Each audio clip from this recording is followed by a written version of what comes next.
ya, setelah kita membahas tentang pernikahan, walimah. Nah, biasanya kalau setelah walimah ini masih pembahasan ini belum cocok ya biasanya. Setelah walimah itu masih manis-manis. Tapi ini kita bahas supaya kita ini jangan kaget bahwasanya yang namanya rumah tangga itu pasti nanti ada persengketaan. Nah, kita akan lihat ada satu hukum Islam terkait nusyuz. Nusyuz ini apa ya? Nanti kita bahas. Kita nanti lihatlah, sebelum bahas nusyuz ini kita melihat filosofi hubungan antara suami dan istri dalam rumah tangga itu seperti apa. Kemudian kalau ada penyimpangan ini gimana menyikapinya. Kemudian kita baru bahas masuk ke nusyuz ya. Kemudian suami ini bisa nusyuz enggak? Hukumnya bagaimana? Cara penyelesaiannya dan dampaknya terhadap hak istri kalau istri itu melakukan nusyuz. Nah, kita awali dengan hubungan dalam rumah tangga. Ini dikatakan oleh Asy-Syaikh Al-Qadhi Taqiyuddin An-Nabhani, laisat az-zaujatu syarikatal hayati liz-zauj. Istri itu bukanlah pesero atau rekan bisnis dalam kehidupan bagi suami. Ini beliau langsung tutup poin. Jadi suami istri ini bukan dalam rangka seperti perusahaan bicara untung rugi materi. Bicara berapa bagian keuntungan saya, berapa bagian keuntungan engkau. Bukan hubungan perseroan. Wa innama hiya shahibatuh. Tetapi istri itu adalah sahabat si suami. Makanya di dalam Al-Quran dikatakan dalam surah Al-Ma'arij misalnya, yawaddul mujrimu law yaftadi min azabi yaumi idzim bibani wa sahibatihi wa akhihi. Sahibah, istri. Karena apa? Mestinya hubungan antar suami istri ini seperti hubungan persahabatan. Dan kita kadang memperlakukan sahabat itu lebih terhormat daripada memperlakukan istri atau suami. Kita ini kalau ke teman itu ngomong kasar ndak tega. Jarang kita ngomong kasar ke teman, apalagi teman dekat. Tapi ketika ke istri atau istri ke suami ini bisa kadang marah dan sebagainya. Mentraktir teman ditraktir. Tapi ketika istri atau suami kadang hitung-hitungan. Fal isyratu bainahuma laisat isyrata syuraka. Pergaulan antara suami dan istri itu bukan pergaulan seperti pesero di dalam persekutuan bisnis. Wa innamal isyratu bainahuma isyratu suhbah. Dan hubungan antara keduanya itu adalah ya pergaulan yang penuh dengan persahabatan. Suhbatun yatma'innu fiha ahaduhuma. Persahabatan yang akan menentramkan di dalam persahabatan itu kedua belah pihak, baik suami maupun istri. Ini kata Syekh Taqiyuddin An-Nabhani. Sehingga apalagi kalau menganggap budak dengan majikan itu tidak pas ya. Dan Allah Subhanahu wa taala menyuruh kepada para suami, ini juga mestinya kepada istri, wa ashiruhunna bil ma'ruf. Pergaulilah oleh kalian mereka, yakni istri-istri kalian, bil ma'ruf, dengan cara yang ma'ruf, dengan cara yang baik. Kemudian diriwayatkan dari Nabi SAW, beliau bersabda, khairukum khairukum li ahli. Sebaik-baik kalian itu adalah yang terbaik dari kalian terhadap keluarganya. Ya. Wa ana khairukum li ahli, dan aku adalah yang terbaik dari kalian perlakuannya kepada keluargaku. Diriwayatkan oleh Imam Al-Hakim dan Ibnu Hibban. Jadi ini mestinya kita pandang hal paling dasar. Nanti sebelum kita bicara ini kamu durhaka, nanti saling mencela. Apalagi kalau sudah masuk sosmed celaan-celaan itu sudah ya di ujung tanduk ibarat rumah tangga itu. Mestinya kita lihat ini dulu. Dan kenapa terjadi perselisihan? Ya ini sunatullah. Ini namanya manusia. Satu dengan yang lain itu tidak ada yang sama. Walaupun produksi dari orang tua yang sama, pasti beda. Ibarat mobil itu kita ini limited edition. Keluarannya cuma satu, tidak ada yang sama. Ada perbedaan dan seterusnya. Ini sunatullah lah begitu. Sehingga keluarga orang paling hebat sekalipun sebagaimana Rasulullah Shallallahu Alaihi Wasallam itu pernah terjadi perselisihan, beda pendapat, biasalah. Kemudian ini sebagai contoh ya, di dalam Al-Quran surah Al-Ahzab ya. Rasulullah itu pernah selama sebulan atau 29 hari itu tidak mengasingkan diri dari istri beliau, tidak menemui istri-istrinya. Jadi kita mungkin belum pernah ya, mudah-mudahan para jamaah sekalian, bapak-bapak, ibu-ibu tidak pernah mengalami gini, sebulan itu berseteru. Rasulullah pernah. Saya pernah menjumpai keluarga bahkan 1 tahun tidak bertegur sapa suami istri. Ini Rasul pernah 1 bulan atau 29 hari. Kemudian turun ayat ini, ya ayyuhan nabiyyu qul li azwajik, wahai nabi katakan kepada istri-istri engkau, in kuntunna turidnal hayatad dunya wa zinataha fata'alaina umatti'kunna wa usarrihkunna sarahan jamila. Katakan kepada istri-istri kalian, kalau kalian itu menginginkan kehidupan dunia dan perhiasannya, maka kemarilah, aku beri kalian mut'ah, yakni pemberian harta, dan akan aku ceraikan kalian dengan perceraian yang baik. Jadi ini rupanya persoalan merasa nafkah itu kurang, padahal mereka mendapatkan yang lebih baik dari dunia, yakni Rasulullah Shallallahu Alaihi Wasallam, tapi kurang merasa diberi nafkah. Akhirnya Rasulullah oleh Allah diajari, ini loh caranya. Ini sama, ini rumusnya suami kalau istri kayak gitu. Tentunya kalau memang nafkah sudah mencukupi tapi merasa kurang, kasih tawaran aja. Kalau mau harta niku kasih sedikit mungkin ya, tapi pisah saja. Wa in kuntunna turidnallaha wa rasulahu wad daral akhirah fa innallaha a'adda lil muhsinati minkunna ajran 'azima. Tapi kalau kalian menginginkan Allah, Rasulnya, dan negeri akhirat, maka sesungguhnya Allah telah menyediakan bagi orang-orang baik di antara kalian pahala yang sangat besar. Jadi ini ditawarkan, dan istri-istri Rasulullah tidak ada yang minta cerai, tidak ada. Nah, yang bisa kita lakukan sekarang, karena kita ini bukan keluarga Nabi, kita jauh dari mereka, baik dari sisi masa maupun dari sisi perilaku ya. Maka yang perlu kita lakukan ya meminimalisir. Bagaimana caranya? Ini ada satu syairnya Al-Mutanabbi, wa ta'zumu fi 'ainis shaghiri sigharuha. Ta'zumu fi 'ainis shaghir, akan besar sesuatu yang kecil itu akan terlihat besar di mata orang kecil. Orang kalau kecil, orang kerdil mikirnya, maka yang kecil akan dilihat sebagai sesuatu yang besar. Wa tasghuru fi 'ainil 'azimil 'azaimu, dan akan yang besar itu kelihatan kecil di mata orang besar. Jadi kalau orang itu hidup itu, rumah tangga itu punya visi yang besar, sama-sama punya tujuan yang besar mengarungi rumah tangga, maka persoalan-persoalan yang mungkin besar di mata orang biasa itu akan terlihat kecil. Sebaliknya kalau rumah tangga itu tidak punya tujuan apa-apa, ya sekedar hidup-hidup biasa aja, maka kadang persoalan kecil itu menjadi besar. Persengketaan itu muncul hal-hal kecil penyebabnya di dalam rumah tangga orang yang nggak punya tujuan yang besar itu. Ya, yang bisa kita lakukan kalau mau tidak terlalu pusing mikirin persengketaan itu, gariskan hidup kita ini untuk mencapai sesuatu yang besar, sehingga yang kecil-kecil itu tidak terasa, insya Allah begitu. Saudara-saudaraku sekalian rahimakumullah, itu pengantar. Nah, kita masuk ke bab nusyuz.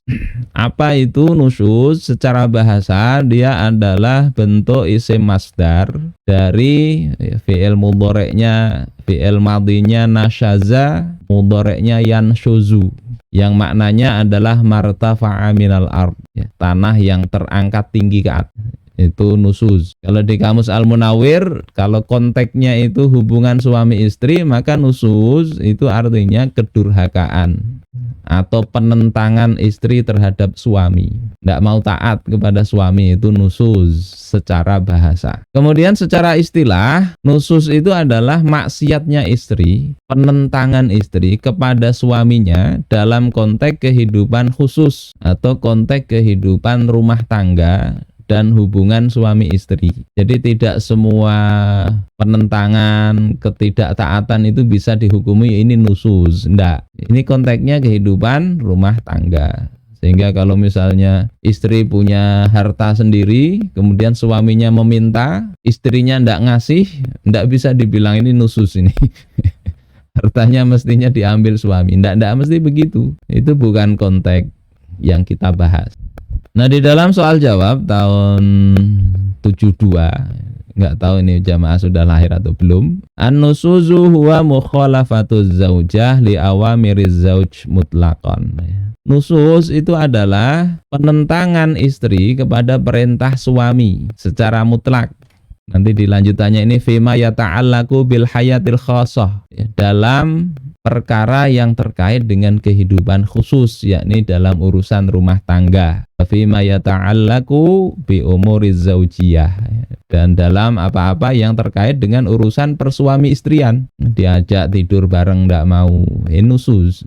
Fa idza lam takum biwajibin ka an tusalli, kalau misalnya istri itu tidak mau melakukan kewajiban seperti sholat, atau dia melakukan keharaman seperti tabarruj, maka suami itu wajib untuk menyuruhnya. Nah, kalau tidak disuruh suaminya juga ternyata tidak sholat, ya, istrinya tidak sholat, tidak apa-apa, rukun-rukun saja, tidak bisa disebut istri itu nusus, tidak. Tapi ketika mestinya suami itu menyuruhnya, ketika istrinya tidak mau, ya, maka ya, fa'in aswadhu fahiya nasyizah, dia kalau tidak mau berarti dia nusus, durhaka itu. Ini penjelasannya begitu. Nah, kalau kalangan Hanafiyah itu mendefinisikan nusus itu khurujuz zaujah min baiti zaujiha bi ghairi haqqin. Lebih sederhana dan tidak banyak nanti ya. Yakni apa? Keluarnya istri dari rumah suaminya tanpa hak, tanpa izin, tanpa kerelaan suami. Bahasa sekarang minggat. Maka ini termasuk nusus. Pergi tidak izin, ya, safar, maka safar itu terhitung safar maksiat. Safar maksiat. Tidak boleh dia jamak atau qasar, ya, karena dia perjalanannya itu maksiat. Kalau ini semua ulama sepakat. Jadi kalau minggat dari rumah itu terkategori nusus, walaupun nanti ada rincian. Kemudian kalau Malikiyah, Syafi'iyah dan Hanabilah ini mirip yang dijelaskan oleh Syekh Taqi, yakni khurujuz zaujati anit ta'atil wajibah lizauj.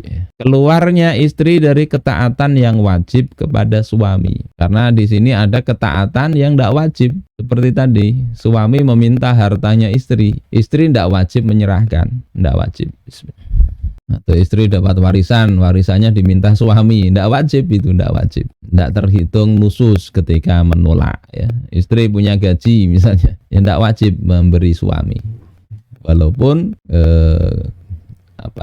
yang dituntut pergaulan baik itu ya seperti sahabat. Artinya kalau suami kekurangan, istrinya banyak harta, ya mestinya faham lah. Kemudian contoh ini ya, contoh nusus ini di kitab Al-Mu'tamad, ya, di kitab fikih yang lain. Menutup pintu rumah agar suami tidak bisa masuk. Ini termasuk perilaku nusus, durhaka itu. Pulang agak telat akhirnya dikunci. Nah, ini hati-hati ya para istri. Kemudian melarang suami membuka pintu. Kemudian contoh lagi, mengunci suami di dalam rumah supaya tidak bisa keluar, ya, kuncinya diambil. Mau kajian atau mau keluar tidak boleh, ya. Ini bukan hak istri untuk melarang suami keluar rumah. Haknya istri apa? Kalau pernah terjadi persengketaan di hadapan Khalifah Umar itu, diputuskan oleh qadhi, haknya istri itu bermalam itu cuma 1 hari di dalam 4 hari sekali. Jadi kalau misalnya suami itu tidak mau pulang, ya, 3 hari, maka mestinya hubungan yang baik itu 4 hari sekali dia pulang. 4 hari sekali. Kenapa alasannya? Suami itu kan punya slotnya 4 istri, sehingga kalau dia istrinya cuma 1, maka yang 3 hari itu dia bisa manfaatkan untuk ke masjid kah, i'tikaf atau apa, tidak mesti pulang. Nah, kalau istri kemudian mengunci suami, tidak boleh kemana-mana, ya, diengkermi suaminya, maka ini termasuk nusus, ya. Kalau suaminya ndak rela, tapi kalau suaminya rela memang dasarnya ndak ingin kemana-mana ya ndak apa-apa. Kemudian tidak mau bersenang-senang dengan suami. Ya, pada saat tidak ada uzur, diajak sesuatu ndak mau.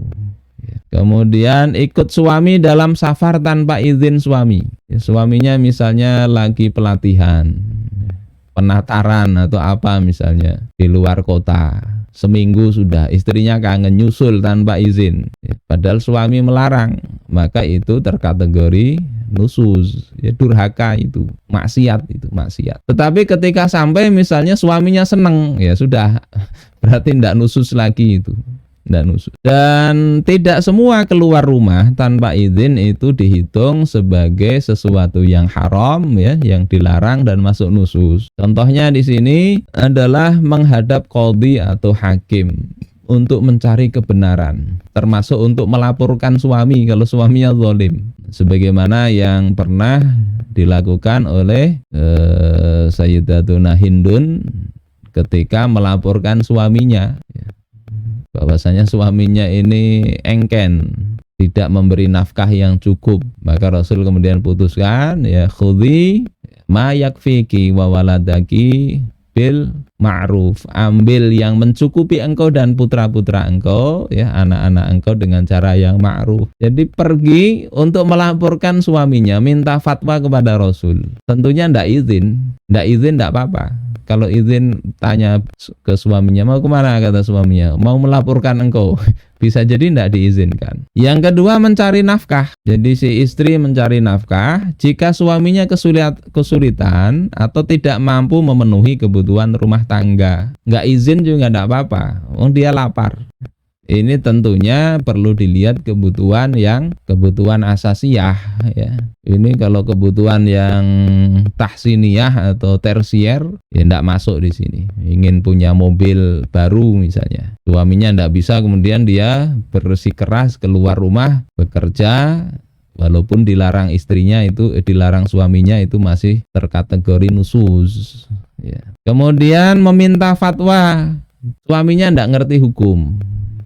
Kemudian dia tanya sesuatu hukum yang memang itu penting untuk si istri, maka dia boleh keluar rumah menghadap qadhi atau mufti, walaupun tanpa izin si suami.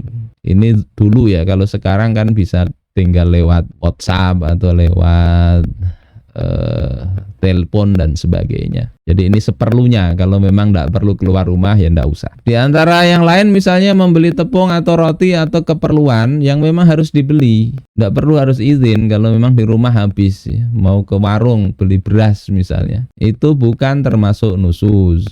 Atau rumah mau runtuh misalnya, tidak perlu nunggu suami nelpon, ini mau keluar rumah, kenapa, ini gempa. Ya sudah, keluar rumah saja, tidak harus mati gara-gara nunggu izin suami, tidak. Atau pergi ke sekitar rumah menemui jiron, ini di dalam Al-Mu'tamad tidak juga termasuk kategori nusus, kecuali di rumah, suaminya di rumah mengajak bersenang-senang, dia milih ngeluyur ke tetangga, nah itu nusus. Kemudian sewa rumah habis, mau tidak mau diusir oleh si tukang yang punya rumah ini, maka keluar rumah tanpa izin pun itu juga tidak mengapa bagi istri. Itu beberapa contoh ya. Contoh-contoh yang lain nanti kalau dirinci ya banyak ya. Nah, apakah suami itu nusus bisa terjadi? Ya. Nah, itu para ulama berbeda pendapat. Sebagian ulama menjelaskan bahwasanya nusus dalam makna istilah, yakunu minaz zaujah wala aksa, itu adanya pada istri saja, tidak sebaliknya. Suami keluar rumah harus minta izin, tidak harus begitu. Tidak harus, tapi bentuk dari pergaulan yang baik itu mestinya ya memberitahu, bukan meminta izin, pemberitahuan. Jadi tadi ketemu Pak Haji, dia ditanya, kita setelah khutbah Jumat, beliau neraktir kita makan. Pas pulang agak telat, ditelepon istrinya di mana, ya dijelaskan oleh beliau. Beliau cerita, ini istrinya sering begitu katanya, kadang minta foto bukti. Kayak sudah laporan apa ya, bos ya dengan ini.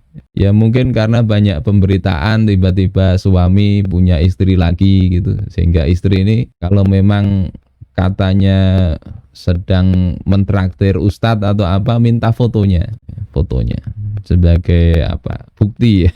Tidak mesti begitu, istri itu jangan begitu. Itu kalau seperti itu dilakukan nanti hubungan malah tidak baik. Pakai kalimat yang lain sajalah, kalimat yang lain yang kira-kira bisa memastikan suaminya ini memang betul, ya betul seperti apa yang dikatakan. Karena suami memang tidak mesti minta izin.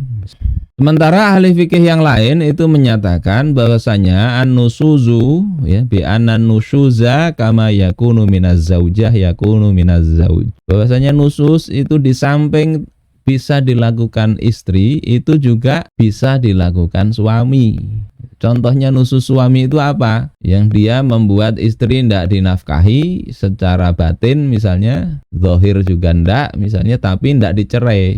Itu juga durhaka suami begitu. Sengaja ditahan, dibikin janda tidak, supaya bisa menikah dengan lelaki lain. Ndak dia cerai tapi dia telantarkan. Itu sebagian fuqaha menganggap itu suami yang durhaka. Tetapi hukumannya tidak seperti istri memang. Kalau nanti istri solusinya kan ada di dalam Al-Quran. Kalau suami ya paling lapor ke qadhi. Terus bagaimana hukumnya nusus ini? Para fuqaha sepakat bahwasanya nusuzul mar'ah, ya, anna nusuzal mar'ati ala zaujiha haram. Durhakanya istri kepada suami itu adalah haram. Jelas ini hukumnya haram. Baik durhakanya durhaka biasa atau durhaka banget. Kenapa? Lima warada fi ta'zimi haqqiz zauji ala zaujatih.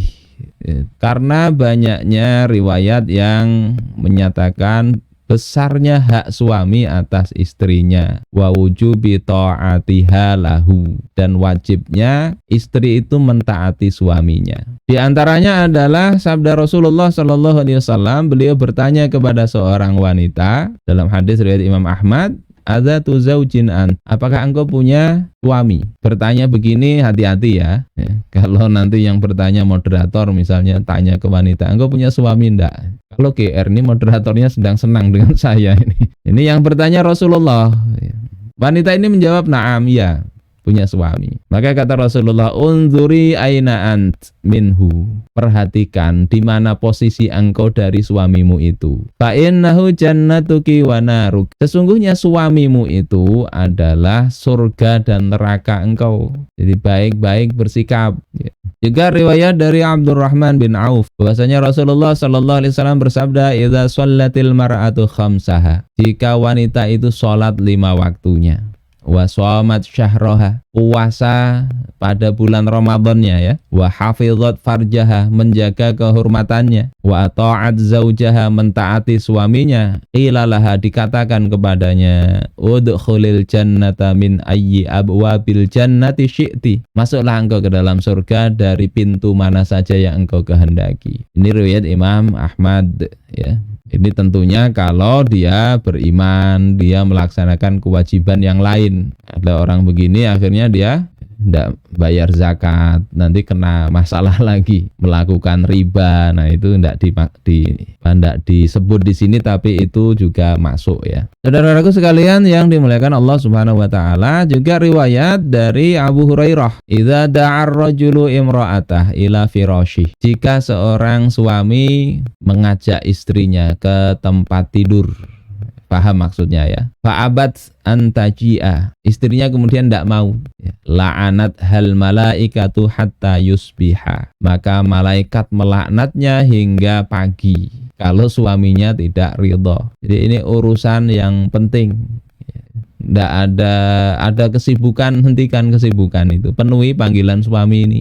Karena kalau suami sampai tidak dapat jatahnya kemudian pusing, kalau tersalur ke yang lain, bahaya ini istri ini. Mumpung masih diperlukan, maka segera. Saya pernah baca itu ada cerita si istri ini sibuk terus ya, dan si suami ini ternyata ini juru catat ya. Dia bikin catatan Excel, dibikin itu sampai Excel. Tanggal ini diajak, ini catatannya ndak mau, alasannya ini. Tanggal ini lagi ndak mau lagi, sampai berulang-ulang, sampainya di akhir sebulan itu berapa kali gitu ya. Akhirnya ketika tidak mau lagi dia SMS istrinya, sudah cukuplah kita ini, sambil dikasih itu screenshot daftar penolakan. Jadi itu sudah terlalu kalau begitu ya. Kalau sibuk itu tetap. Kalau tidak bisa ada uzur ya minta maaf. Sampai rela lah suami itu. Juga dalam hadis riwayat Imam Muslim, kalau ini tadi riwayat Imam Bukhari, dari Abu Hurairah, qala Rasulullah sallallahu alaihi wasallam, khairun nisa'i imra'ah idza nazarta ilaiha sarratka. Sebaik-baik istri itu adalah wanita yang kalau engkau melihat kepadanya, dia membuat engkau senang. Ini coba kriteria dari Rasulullah ini. Istri yang kalau dilihat menyenangkan, bisa senyum, bisa ya membahagiakan suami. Nggak muka ditekuk-tekuk ya. Suami sudah capek ini pulang nangis dan sebagainya, nggak karu-karuan, ditutup pintu. Ya kita bisa lihat kayak ini ya, kisah Ummu Sulaim dengan Abu Talhah. Abu Talhah ini lagi safar ya, keluar, kemudian anaknya meninggal. Ketika datang, Ummu Sulaim menyambut dengan baik, tidak memberitahu dulu si suami ini bahwasanya putranya sudah wafat. Datang malam, dijamu, bersolek, dan terjadilah apa yang terjadi ya. Sebagai suami dan istri, baru setelah itu diberitahu. Abu Talhah kemudian pagi-pagi agak marah juga, ini istri kenapa begini? Akhirnya Rasulullah mendoakan semoga Allah memberkati apa yang kalian lakukan tadi malam, sehingga lahir banyak anak-anak yang menggantikan anak yang wafat itu. Itu apa? Contoh bahwasanya ada musibah yang mestinya sedih, tapi dia menghadapi suami dengan menampakkan hal yang menyenangkan suaminya. Ini bisa kita perhatikan. Jadi tidak mesti harus alim betul, enggak. Tapi ini yang lebih penting itu adalah yang menyenangkan. Suami mesti begitu juga. Wa idza amartaha ata'atka. Dan jika engkau suruh maka dia taat. Enggak ngeyel. Ngeyel apa? Karena merasa mungkin lebih pinter, akhirnya dianggap enteng aja suami. Wa idza ghibta anha hafizatka fi nafsiha wa malik. Dan jika engkau tidak ada, maka dia menjaga kehormatan dia dan harta engkau. Terus bagaimana kalau ternyata yang istri tadi ini betul-betul melakukan nusuz? Itu Allah Subhanahu wa taala memberikan solusi ya. Dalam surah An-Nisa ayat 34. Wallati takhafuna nusyuzahun, dan wanita-wanita yang kalian takutkan nusus mereka, fa'idhuhun, maka beri pelajaran yang baik, wahjuruhunna fil madaji', pisahkan tempat tidur mereka, wadribuhun, dan pukullah mereka. Jadi 3 level, 3 tahapan di dalam ayat ini. Jadi pertama nasihati. Nasihati apa? Ya nasihati ya'idhuha ala rifqi wallin. Dinasihati dengan lembut, dengan ramah dan lembut. Ya. Misalnya dengan mengatakan kuni minas sholihat al-qanitat al-hafizat lil ghaib. Jadilah engkau ini wahai istriku menjadi istri yang sholihat, yang taat, yang menjaga diri. Wala takuni min kadza wa kadza. Jangan menjadi seperti ini dan ini. Wa ya'idhuha bi kitabillahi ta'ala, dan memberi peringatan dengan membacakan kitabullah ta'ala. Yudzakiruha ma aujaballahu 'alaiha, mengingatkannya apa yang Allah wajibkan atasnya, yang seperti kita bahas tadi. Jadi diberi peringatan, kemudian yuhadziruha iqabat dunya, memberi ancaman atau peringatan tentang siksaan di dunia, wa iqabal akhirah bil azab, dan siksaan di akhirat dengan azab. Kemudian wa yundabu ayyadhkura laha qaulan Nabi sallallahu alaihi wasallam, disunahkan juga untuk mengingatkan dengan sabda Rasulullah sallallahu alaihi wasallam. Ya, seperti tadi itu, idza batatil mar'ah hajiratan firasha zaujiha la'anat hal malaikatu hatta tusbiha. Jika seorang istri itu dia mencegah suaminya ya, pindah dari tempat tidur suaminya, maka malaikat itu melaknatnya hingga sampai subuh ya. Jadi ingatkanlah hal-hal seperti itu. Tentu dengan memperhatikan kondisi kejiwaan istri. Mengingatkan gini tidak mudah. Apalagi kalau pas lagi marah, kita mau ngingatkan gini, istri balik ngingetin kita. Ngingetin suami, alah suami kayak gini. Jadi suami yang diceramahinya nanti. Maka cari yang kondisi yang lebih tepat ya. Bisa pakai kalimat langsung begini, bisa juga enggak. Apalagi kalau sudah agak parah ini hubungannya, jangan suami lagi yang menasihati. Coba cari orang lain. Nah, kalau nasihat tidak mempan, maka bisa dilakukan al-hajru, yakni dipisah. Ya, inna syazati zaujah wa adhoha zaujuha thumma hajaroha fil madja'. Jika seorang wanita itu durhaka kepada suami, maka diberi pelajaran yang baik, kemudian ditahjir, pisah tempat tidur.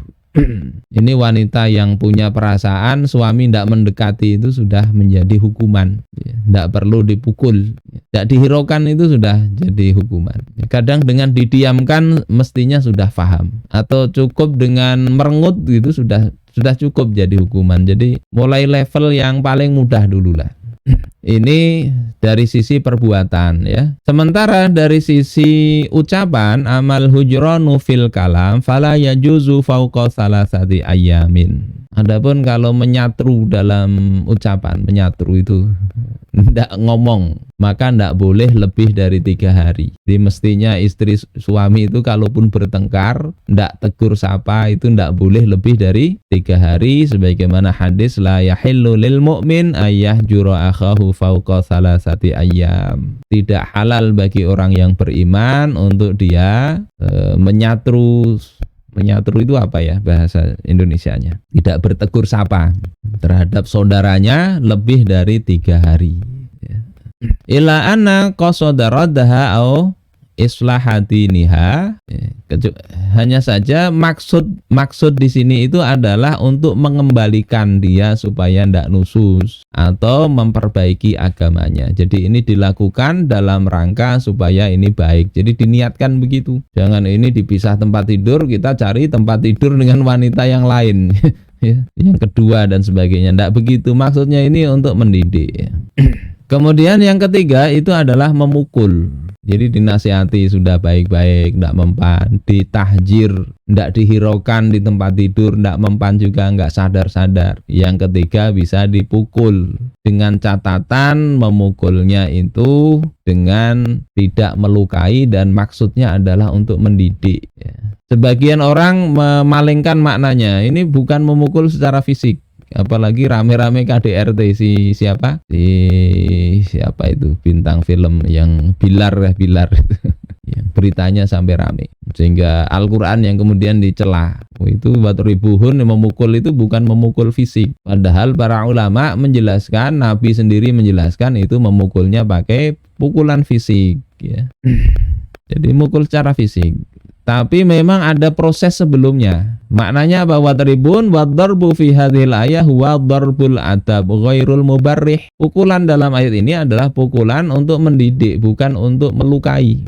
Wa huwa alladzi la yaksiru azman wa la yashinu jarihatan. Yakni yang tidak mematahkan tulang dan tidak meninggalkan luka. Ya, jadi termasuk penjelasan Nabi di Sahih Muslim, ya, fadribuhunna darban ghairu mubarrih. Yakni pukullah istri itu dengan pukulan yang tidak melukai. Bagaimana pukulan yang tidak melukai? Salah satunya itu bisiwak wa nahwihi. Ya, ini kata Sayyidina Ibnu Abbas, sepupunya Rasul. Apa pukulan yang tidak melukai? Ya pukulan dengan siwak atau semisalnya. Nah siwak itu segini. Nah ini siwak. Ini siwak ini besar ini ya. Ada siwak yang kecil. Coba mukul pakai ini. Kecuali orangnya sakti, bisa luka juga. Tapi catatannya itu jika dipukul akan baik. Ya, ini di dalam Al-Mu'tamad fil Fiqh Syafi'i, ya, yakni pukulan itu jika ada kemungkinan untuk memperbaiki istri dengan pukulan dan dia punya ghalabatul dzan bahwasanya dengan dipukul itu dia akan kembali baik. Jika dia tahu bahwasanya pukulan itu tidak memperbaiki, bahkan akan menambah dia itu lari dari kebenaran, maka hendaklah jangan memukul. Sama dengan pendidikan itu begitu. Jadi kalau si guru atau si suami ini punya dugaan kuat nih, kalau dipukul bakalan lebih baik. Dia mukul dalam rangka mendidik ya, bukan emosi. Jadi dia pikir ini akan lebih baik dipukul, dia bisa sadar, maka dipukul itu dengan pukulan sebagaimana dijelaskan sebelumnya itu tidak mengapa, disuruh. Tapi kalau enggak memperbaiki justru dipukul istri malah keluar jurus-jurus silatnya ya, berkelahi, maka enggak usah dilakukan, enggak usah. Ini solusi nusus begitu. Solusi berikutnya ya sebetulnya sabarlah. Karena kadang tidak bisa diselesaikan kecuali dengan dibiarkan sabar. Insya Allah ya kita berharap belas kasihan dari Allah Subhanahu wa Ta'ala, baik itu suami yang zalim maupun istrinya yang zalim ya. Allah itu kasihan insya Allah, dan Allah bisa berikan sesuatu yang lebih karena kesabaran si suami atau istri itu. Ini diceritakan di dalam kitab Al-Jawahirul Lu'lu'iyah bahwasanya Syaqiq Al-Balkhi punya seorang istri yang akhlaknya buruk.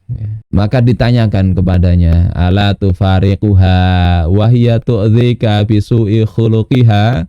Kenapa enggak engkau ceraikan saja dia? Padahal dia itu menyakiti engkau dengan akhlaknya yang buruk itu, wahai Syaqiq. Maka apa kata Syaqiq? In kanat sayyi'atal khuluq fa ana ahsanul khuluq. Kalau istriku itu akhlaknya kurang baik, ya, buruk, maka aku akan lebih baik akhlaknya, sehingga tidak jadi masalah. Walau faraqtuha sirtu mithlaha. Andai ku ceraikan, aku jadi seperti dia. Wa ma'ahadza akhafu alla yumsikaha ahadun ghairi li su'i khuluqiha. Dan lagi aku khawatir kalau tidak ada orang lain yang bisa menjaga wanita ini. Ya, kalau punya suami yang lain bisa tidak sabar, ya lebih baik aku yang sabar. Jadi ini motivasi Syaqiq Al-Balkhi. Punya istri begitu, beliau bersabar. Asal tadi ya sekedar perangai yang kurang baik. Di dalam Al-Quran sendiri dikatakan wa'ashiruhunna bil ma'ruf. Pergaulilah istri kalian dengan cara yang baik. Fa in karihtumuhunna fa'asa an takrahu syai'aw wa yaj'alallahu fihi khairan katsira. Kalau kalian tidak senang dengan istri kalian itu, maka bisa jadi kalian tidak senang sesuatu, padahal Allah menjadikan di dalam yang kalian senangi itu, Allah jadikan kebaikan yang banyak. Nah, Imam Al-Qurtubi menafsiri ini, yakni kalau kalian tidak senang itu karena damamatin, sudah buruk rupa, sudah menua jadi jelek dan tidak senang lagi. Awalnya cinta, sudah punya anak 1, 2, 3, semakin fisiknya membesar, semakin tidak karu-karuan ya. Jadi tidak senang karena fisik misalnya. Ausu'i khuluqin, atau perangainya tidak baik, min ghairi irtikabi fahishatin au nusyuz ya. Tanpa melakukan fahisyah, berzina ya. Kalau sudah selingkuh itu ya tidak usah dipertahankan ya. Nggak usah dipertahankan. Sudah selingkuh ya pisah-pisah aja. Pesan ayam geprek ya, nggak ada dapat ayam geprek, malah istrinya yang digeprek. Ya sudah benar itu, dipisah aja sudah, dipisah itu. Tambahi sambelnya, gepreknya itu sudah. Nggak usah bersabar kalau begitu itu. Rusak itu rumah tangga kita. Tapi kalau sekedar perilaku yang nggak baik, cangkem elek kata Gus Baha, suka mungkin menghina suami dan sebagainya, bersabarlah. Fahadza yundabu fihi ilal ihtimal. Maka ini disunnahkan ya, di dalam ayat ini kan disuruh bersabar. Fa'asa ayyu awwilal amru ila ayyu awwalal amru ila ayyarzuqallahu minha auladan sholihin. Bisa jadi perkara itu akan berubah ya, urusan yang tidak disenangi itu jadi berubah dengan Allah memberikan dari istri yang tidak disenangi itu anak-anak yang soleh. Bisa jadi begitu ya, karena sabar bapaknya atau sabar ibunya tadi. Nah, ini ada kitab yang mungkin, tapi ini panjang kitab ini ya. Ini bagi yang punya problem seputar ini, yakni pasangan kok tidak menyenangkan ya, Ada kitab ini, bisa kita bandingkan nanti dengan seberapa sih problem kita ini dalam rumah tangga dibandingkan problem mereka. Judulnya ini Sofahatun min akhbaril anbiya wal ulama wal auliya wal hukama. Ini lembaran-lembaran tentang kisah atau berita para nabi, para ulama, para wali, para hukama fi sabri ala zaujat, dalam hal kesabaran menghadapi istri-istri, wal hilmi alaihin, dan berlaku lembut kepada mereka. Jadi kalau kita baca ini kumpulan kesabaran suami menghadapi perilaku yang tidak pas dari istri-istri mereka. Salah satunya ini ada Imam Ar-Rifai, ya, Sayyid Ahmad Ar-Rifai. Beliau ini adalah salah satu gurunya penulis kitab Matan Takrib, ya, gurunya Imam Abu Suja. Nah, beliau ini suatu ketika muridnya itu melihat beberapa kali di dalam mimpinya bahwasanya Syekh Ahmad Rifai ini berada pada tempat yang mulia, ya, fi maq'adi sidqin, tempat yang mulia, kedudukan yang mulia. Jadi beberapa kali mimpi begitu. Sementara Syekh ini punya seorang istri yang dia lisannya itu jelek, ya, lisannya jelek, sering menyakiti Syekh itu. Kemudian suatu ketika si santri ini mendatangi Syekhnya, sementara Syekhnya ini sedang dikata-katai oleh istrinya, bahkan dipukul oleh istrinya. Kemudian ceritalah si santri ini, guru kita ini istrinya keterlaluan, dipukul pakai itu alat untuk niup pawon, apa pawon itu. Ya sekarang enggak kenal ya generasi sekarang. Pawon itu hawu, ada apa? Dapur. Kayak hawu gitu kan yang buat ini ditiup gitu kan. Ya niup ada kayu ya kan. Iya, menyalakan api. Nah itu. Iya. Dipukulkan ke Syekh ini. Faswadda thawbuh, hingga bajunya jadi hitam kena itu. Dan beliau diem aja. Santrinya lihat ini terlalu istri ini. Tapi untuk dapat istri ini maharnya mahal, ya, sehingga kemudian para santri ini sepakatlah, kita urunan. Akhirnya urunan terkumpul berapa? Khamsami'ah dinar, 500 dinar, lumayan. Ya, kemudian dibawa pada tempat, datang ke Syekh Ahmad Rifai. Ini nih guru, apa ini katanya? Kami tahu engkau ini, istri engkau ini mendolimi engkau. Ini bisa untuk cari istri yang lain. Apa kata gurunya ini ya? Nah, kata beliau, kata bersama Syekh Ahmad Rifai tersenyum aja. Kata beliau, laula sabri ala darbiha wa lisaniha. Andai kata bukan karena kesabaranku atas pukulan istriku tadi dan buruknya lisannya kepadaku, mara'aitani fi maq'adi sidqin. Engkau tidak akan melihat aku itu pada kedudukan yang benar, pada posisi yang mulia tadi. Ya, yang engkau mimpi berulang kali itu loh. Itu ndak akan aku dapat kecuali ya punya istri begini. Kesabaran, tapi ini bersabar ya. Kalau ndak mampu bersabar itu jadi perkelahian, ndak bagus juga.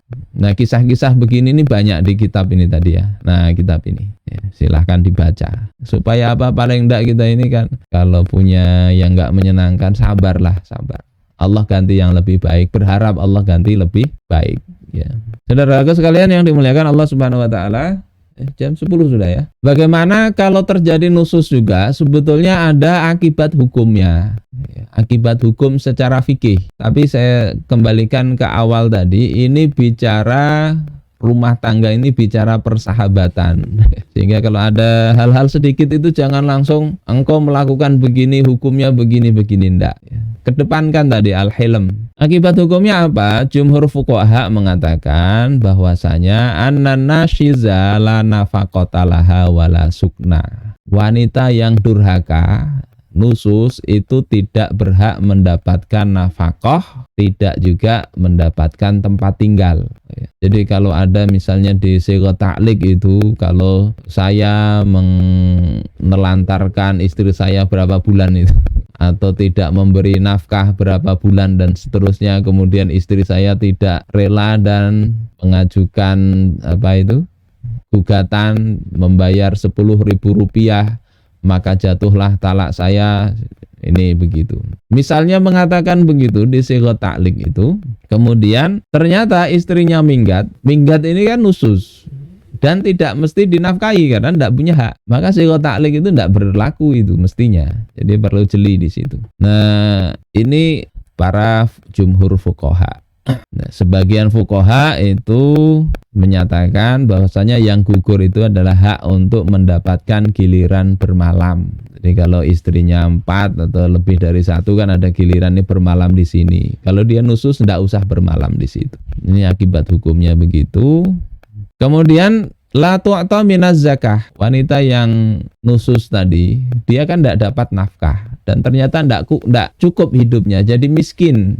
Maka tetap tidak diberi zakat dari pos orang fakir atau miskin. Karena apa? Karena dia itu sebetulnya tidak fakir. Kan dia mampu untuk taat pada suaminya saat itu juga. Kalau dia sudah sadar taat, berarti kan suaminya yang mengongkosi dia. Jadi tidak diberi zakat. Misalnya wanita minggat miskin, minggatnya bukan alasan yang syar'i ya. Miskin pun tidak dapat zakat.